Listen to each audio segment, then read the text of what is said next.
बड़ी खबर मैं आपको बताने जा रही हूं। बिहार चुनाव में महागठबंधन में सीट बंटवारे को लेकर बड़ी खबर आ रही है। सीट शेयरिंग फॉर्मूला बिहार विधानसभा चुनाव महागठबंधन में क्या रहने वाला है, इसी को लेकर बड़ी जानकारी है। आज तेजस्वी यादव के घर पर इंडिया गठबंधन के दलों की बैठक हुई है। सूत्र ये जानकारी दे रहे हैं, बिहार में कांग्रेस 66 सीटों पर चुनाव लड़ेगी। 66 सीटें कांग्रेस को मिल सकती हैं चुनाव लड़ने के लिए। दरअसल कांग्रेस ने 70 सीटों की मांग की थी, लेकिन सहमति 66 सीटों पर बनी है।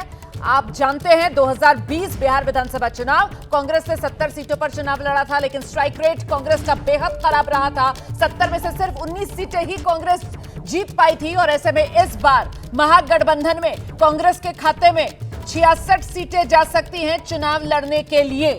फिलहाल ये बड़ी खबर है। कांग्रेस की तरफ से मांग पिछली बार की तरह 70 सीटों की गई थी, लेकिन 66 सीटें ही कांग्रेस को दी जाएंगी गठबंधन के भीतर चुनाव में उतरने के लिए। ये जानकारी है सूत्रों के हवाले से। सीधे आपको लेकर चलेंगे, हमारे साथ हमारे सहयोगी निधि इस वक्त मौजूद हैं। जरा जानते हैं निधि से। निधि, कांग्रेस की मांग 70 सीटों की, 66 सीटों को लेकर सहमति बन गई है क्या? बिल्कुल, देखिए आज लगभग 3 घंटे से ज्यादा की बैठक चली रोमाना तेजस्वी यादव के सरकारी आवास पर, जहां पर कृष्णा लावरू और राजेश राम कांग्रेस की तरफ से पहुंचे थे, जो कि बिहार अध्यक्ष और बिहार इंचार्ज है।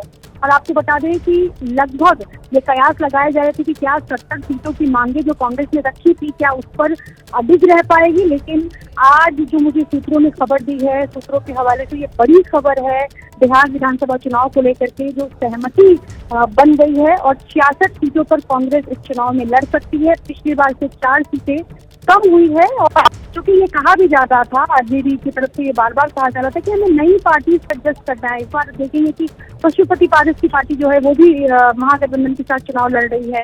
मुकेश सहनी इस बार नहीं लड़े थे साथ, इस बार सिर्फ चुनाव लड़ सकते हैं। इसके अलावा हम देखेंगे कि हेमंत सोरेन की पार्टी जेएमएम भी यहाँ पर चुनाव लड़ सकती है। तो यही बार बार कहा जा रहा था, कांग्रेस को समझाने की कोशिश। बिल्कुल, और ऐसे में अब सहमति ये बताया जा रहा है बनती हुई नजर आ रही है। महागठबंधन के भीतर कांग्रेस पिछली बार के मुकाबले कम सीटों पर, पिछली बार 70, इस बार 66 सीटें कांग्रेस को दी जा सकती हैं चुनाव लड़ने के लिए। गठबंधन के भीतर इस पर सहमति बनी। बहुत धन्यवाद आपका निधि इस तमाम जानकारी के लिए।